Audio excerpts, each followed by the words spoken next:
নমস্কার। পহেলা বৈশাখ মানেই তো নতুন জামা, জমিয়ে খাওয়া দাওয়া আর অনেকটা আনন্দ। কিন্তু এর পেছনে যে একটা দারুণ ইতিহাস, অর্থনীতি আর বাঙালির সংস্কৃতির একটা আস্ত গল্প লুকিয়ে আছে, সেটা কি আমরা জানি? চলুন আজ সেই গল্পটাই একটু শুনে নেওয়া যাক। আচ্ছা, শুরুতেই একটা প্রশ্ন। ভাবুন তো, একজন মুঘল সম্রাট যার এত বড় সাম্রাজ্য, তার হঠাৎ করে শুধু বাংলার জন্য একটা আলাদা ক্যালেন্ডার বানানোর দরকার পড়ল কেন? প্রশ্নটা বেশ অদ্ভুত, তাই না? আসলে এই ঐতিহাসিক ধাঁধার মধ্যে কিন্তু লুকিয়ে আছে আমাদের বাংলা নববর্ষের একেবারে গোড়ার কথা। তো এই ধাঁধার উত্তর খুঁজতে গেলে আমাদের একটু টাইম ট্রাভেল করে পিছিয়ে যেতে হবে, একেবারে মোঘল আমলে। শুনলে হয়তো অবাক হবেন যে একটা অর্থনৈতিক সমস্যা মেটাতে গিয়েই জন্ম হয়েছিল বাঙালির অন্যতম বড় একটা সাংস্কৃতিক উৎসবের। সমস্যাটা কি ছিল সেটা এখানে খুব পরিষ্কার বোঝা যাচ্ছে। দেখুন, একদিকে মুঘল সাম্রাজ্য চলত হিজরি ক্যালেন্ডার মেনে, যেটা চাঁদের ওপর নির্ভর করে তৈরি।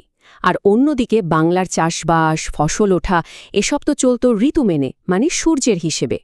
এর ফলে কি হতো, কর আদায়ের তারিখটা প্রতি বছর এগিয়ে আসত, আর প্রায়ই এমন সময় পড়ত যখন কৃষকদের ফসল মাঠেই পাকেনি, অথচ কর দেওয়ার দিন এসে হাজির। কি একটা অবস্থা ভাবা যায়! সম্রাট আকবর বুঝলেন যে এই সমস্যার একটা পাকাপাকি সমাধান দরকার।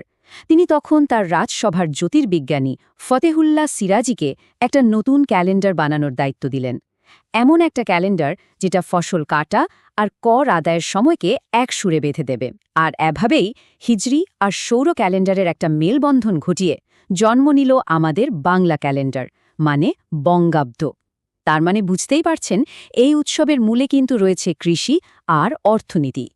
বেশ, তাহলে একটা প্রশাসনিক কাজের দিন, মানে কর আদায়ের দিন, কি করে বাঙালির প্রাণের উৎসবে পরিণত হল? চলুন দেখি এই পরিবর্তনটা কিভাবে ঘটল, বিশেষ করে ব্যবসায়ীদের হাত ধরে। আর এই পরিবর্তনের সবচেয়ে বড় সাক্ষী হল হালখাতা। হাল মানে হলো নতুন, আর খাতা তো আমরা সবাই জানি। এই প্রথাটা কিন্তু সরাসরি আমাদের মনে করিয়ে দেয় বাংলা ক্যালেন্ডারের সেই অর্থনৈতিক শুরুর কথাটা। এটা নববর্ষের এমন একটা অংশ যা ছাড়া উৎসবটা যেন অসম্পূর্ণ। হালখাতা কিন্তু শুধু হিসেব নিকেশের একটা শুকনো ব্যাপার নয়, এটা আসলে সম্পর্ককে নতুন করে ঝালিয়ে নেওয়ার উৎসব। বছরের প্রথম দিনে পুরনো সব দেনা পাওনা মিটিয়ে দেওয়া হয়। তারপর দোকানে দোকানে গ্রাহকদের ডেকে মিষ্টিমুখ করানো হয়। মানে ব্যবসার সঙ্গে সঙ্গে সম্পর্কটাকেও মিষ্টি করে তোলার একটা দারুণ সুযোগ। ইতিহাস, অর্থনীতি তো অনেক হলো, এবার চলুন পহেলা বৈশাখের রং, রূপ আর স্বাদের জগতে একটু ডুব দেয়া যাক। কারণ এই দিনে বাঙালি কিভাবে সাজে, কি খায়, তার মধ্যেও কিন্তু লুকিয়ে আছে আমাদের সংস্কৃতির গভীর ছাপ। এই দিনটাতে সাজগোজেও একটা বাঙালিয়ানা ফুটে ওঠে, তাই না? পুরুষদের পরনে থাকে পাঞ্জাবি পাজামা, আর মহিলাদের সাজে দেখা যায় সেই চিরচেনা ভালোবাসার লাল সাদা শাড়ি। এই সাজটা যেন আমাদের পরিচয়ের একটা অংশ হয়ে গেছে। আর উৎসব মানেই তো কবজি ডুবিয়ে খাওয়া। পশ্চিমবঙ্গের নববর্ষের মেনু মানেই গরম গরম লুচি, সাথে ছোলার ডাল বা আলুর দমের মতো জিভে জল আনা সব পদ। আর মিষ্টি, ওটা ছাড়া তো বাঙালির কোনো উৎসবই সম্পূর্ণ হয় না। তবে একটা মজার ব্যাপার আছে, বাংলাদেশে যেমন পান্তা ইলিশ ছাড়া নববর্ষ ভাবা যায় না, পশ্চিমবঙ্গে কিন্তু সে চলটা সেভাবে নেই। দুই বাংলার নববর্ষ উদযাপনের মধ্যে কিছু পার্থক্য কিন্তু বেশ মজার। যেমন দেখুন, পশ্চিমবঙ্গের নববর্ষ মানে মূলত সাংস্কৃতিক অনুষ্ঠান, গানবাজনা আর পরিবারের সঙ্গে সময় কাটানো। অন্যদিকে বাংলাদেশে নববর্ষের প্রধান আকর্ষণ হল বিশাল বর্ণাঢ্য মঙ্গল শোভাযাত্রা।